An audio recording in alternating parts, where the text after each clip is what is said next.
All right, welcome to yet another episode of the Crypto Spinster podcast. Not too much has happened in these past 3 days, so won't be too much news, but I'll give you what happened. So starting first, Bitcoin Gold has gone live and a bit of a rocky start. I don't think people have got the actual coin itself because one site exchange is still trading in futures and not the actual coin yet. But they've claimed a launch. And the weird thing is, either one of the developers or both are planning to launch Bitcoin Silver. So yeah, that's the situation. Next up, something still not that good. North Korean hackers are ramping up malware attacks against Bitcoin service providers. And these attacks are expected to increase. They've already been up by 370% since last year. And like I said, there's no stopping in sight. So security will be a very important thing for a person who runs a Bitcoin business, because you can sure bet hackers are going to be at your door, because if they actually get access to your wallet somehow, it's gone. Once they get access, there's pretty much nothing you can do to get it back. They're just loss of your money or your customers' money. So keep that cybersecurity up. Next up, CME CEO thinks future trading can begin as soon as December. So if Bitcoin hits this like super legitimate exchange for future trading, that's gonna open so many floodgates to like bigger, more institutional money. And I think you'll see that effect almost immediately. It will be insane. So look forward to that in December, possibly. If not, I guess buy more Bitcoin, because the flood's coming. Next up, Singapore mining rig manufacturers reporting massive surge in sales. So last time I said GPU sales are in decline. I'm guessing this is more like script miners, like the SHA-256 manufacturers. It says the demand for the rigs have increased because Bitcoin has been blowing up the past few months, and people are ordering 10 to 20 rigs at a time rather than just one or two. So mining manufacturing is a booming business right now. If you're not just selling GPUs, because that's the one in decline. Be aware, listeners, CoinHive cryptocurrency miner is the 6th most common malware. So here's another free ad for Malware Bytes. Malware Bytes is pretty good because sometimes I've been on crypto sites and Malware Bytes has stopped CoinHive from doing something, because it pops up as like blocked CoinHive. So use that if you want to avoid browser miners. Cloudflare has actually started suspending anyone who is utilizing cryptocurrency miners on their website. And they're suspending services if you're using Cloudflare. They're not having anybody force their users to mine crypto for them. Probably not even if they make it slightly obvious, like kind of one of those accept or decline situations that people don't read. I'm sure they'd still suspend even with that. But who knows? Most people don't ask for consent before they mine crypto on your browser. They just do it. Next up, there are some China ban rumors about mining. But as I'm saying, this is just rumor. One power company came forward and said mining is not going to be banned anytime soon, and this is definitely just a rumor. Well, we're going to wait and see if China is actually banning mining or not. Probably not, because they actually control a significant zone. And I guess that wouldn't pose as big of a risk as exchanges. But we'll see. Bitcoin Cash has a problem. It's EDA, which is the program, like a mechanic in its program that allows the difficulty to change.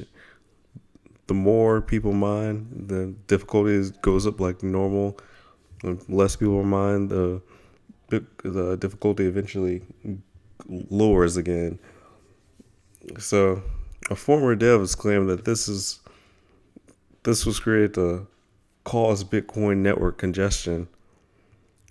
But I think it's important to realize that not only, assuming this is right, that it does cause congestion, like its primary reason is cause congestion, but it also, this EDA mechanic allows an endless chain to occur. And we might be seeing that soon, because I've been hearing that the hard fork of Bitcoin Cash has led to some miners mining the original block, which has created two separate chains. And because this EDA mechanic, that means even if not that many people mine this original chain instead of the new hard fork, it can still survive, because the difficulty will go down enough for someone else without tons of dedicated mining equipment to mine Bitcoin Cash and screw everything up. So, something to really be careful about if it becomes a problem. But currently it's not a problem, but it just might spiral out to one. Under 1 in 10 post-ICO cryptocurrencies are actively used.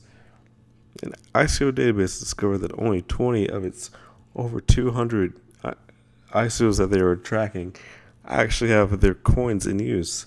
So I guess that means either they haven't given out their coins, or their coin didn't actually have a utility, which makes them 100% security, or they're relatively new, so they haven't been able to do anything with the coins. But this is a telltale sign that most of these ICOs will not last, because you need to have your coin utilized on your platform, or it's just speculation, and it will get hit harder by the SEC, because that's a straight security if you're just raising money to raise money for your company. Korean traders are filing a class action lawsuit against Bithumb over the server outage. Why? Because Bithumb website went down as Bitcoin Cash was pumping and dumping. So a lot of these Koreans lost money because Bithumb servers were out. Like, the crash happened in like an hour, 2 hour span. So not much these people could do, since the website was out of commission. Very unfortunate, but that's kind of what happens with centralized exchanges. Sometimes something affects them that you can't control. I'm sure once the launch of these decentralized one comes up, we'll just see if they prove better when at risk of losing all your funds to a pump and dump. The biggest Bitcoin exchange by volume is going to dump its Bitcoin Cash for normal Bitcoin. So BitMEX is refusing Bitcoin Cash, and because its recent popularity and price, they are deciding they will just sell all their Bitcoin Cash and refund their users in Bitcoin instead. It's a very maximalist, happy thing. But with this hard fork issue that Bitcoin Cash might have, it's not too bad of an idea. Kind of alleviates BitMEX of having to deal with an old chain cannibalizing a new change coin or anything like that. So it might be a very smart move. Square Cash app pilot is happening, so you'll be able to buy and sell Bitcoin way easier. Like the CME, this could open a lot of paths because Square Cash app is a lot easier to navigate than a lot of other things. Coinbase isn't that bad, but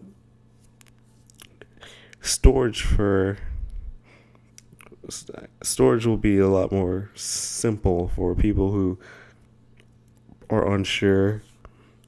And even then, they'll probably just buy a small sum. So this app's probably more well suited for the new and only slightly interested person. But it's still in pilot. It's going to roll out, I guess, if the pilot's successful. Parity Multisig bug has shown that even non-owners can execute smart contracts. So this is actually a very big deal. The fact that a non-owner of a smart contract can stop the deal really has a lot of flaws in smart contracts. Flaws that are going to have to be worked out before any kind of smart contract is seriously utilized, if this is the case with all of them. But it might have just been parity specific smart contract related things. Even if it is, I think it's a good idea to keep in mind. Like, keep in mind and try to audit as best you can all these smart contracts, because once they happen, you might not be able to do much after them. And our final piece of news, I know this was a kind of quick episode, but like I said, not much was happening. So the final piece of news is the Tezos founders have been hit with a second class action lawsuit.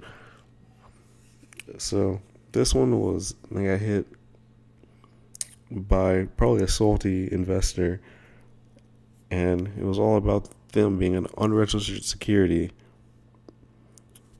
instead of a charitable donation to their project. Like, it was unregistered security, and it claimed for them just pocketing the money. So Tezos is going to be under fire by the SEC heavily, under a lot of scrutiny, and then they're still dealing with the issue between their founders, between the couple and the foundation. So Tezos went from a rock star at ICO to someone's worst nightmare to what could happen. It's crazy. And that'll be all for today. Hopefully a bit more picks up in crypto. Look out for some interviews next month. And they're coming along, seeming pretty good. Mostly pretty good. I actually really enjoy doing them. So look out for some interviews next month. And follow me, social media. Share the social media. And see you guys on Monday for the next episode of the Crypto Spinter podcast.